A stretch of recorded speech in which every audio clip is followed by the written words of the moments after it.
Jules, more than the result, this was a really, really bad performance. It was, although at 2-2, you could easily have thought, okay, they're going to close that game and get a point, even playing badly. And I thought the story would have been Mason Greenwood and his great goal. Exactly, and Rashford's coming back and scoring on his return and all of that.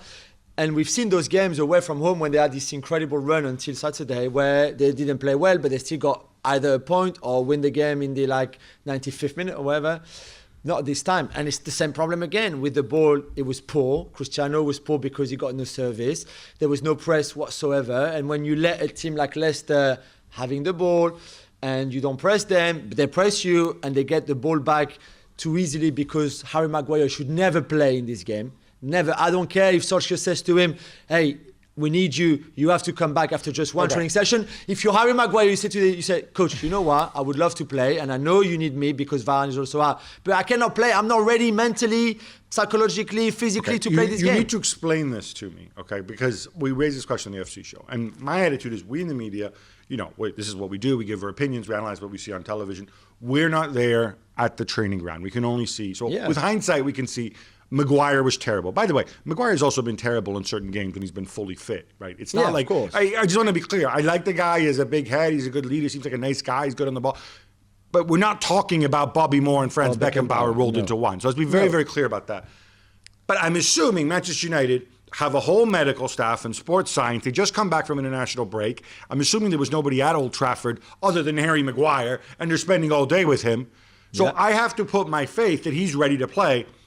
But he's clearly not. Otherwise, he doesn't put up that performance. But those weren't physical mistakes. Those were mental mistakes.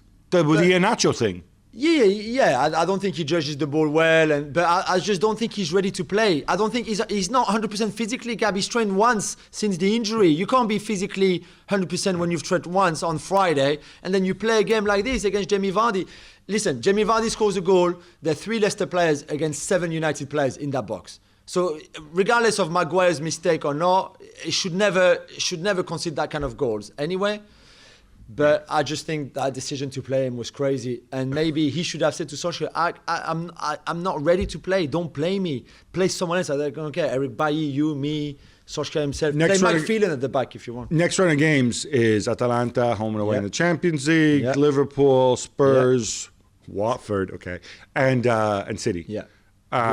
That's a big good luck. You know what?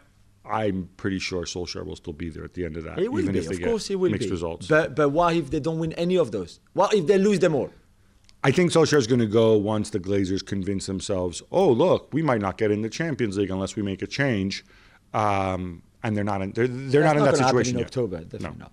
Meanwhile, United were also hammered, Gab, for choosing to make the 100-mile journey to Leicester by plane, which was a 10-minute flight. I didn't even think that flights could last 10 minutes, but that you were allowed. But, instead of taking the train or the bus, there were problems on the motorway, apparently. This, PR-wise, everything-wise, this is bad.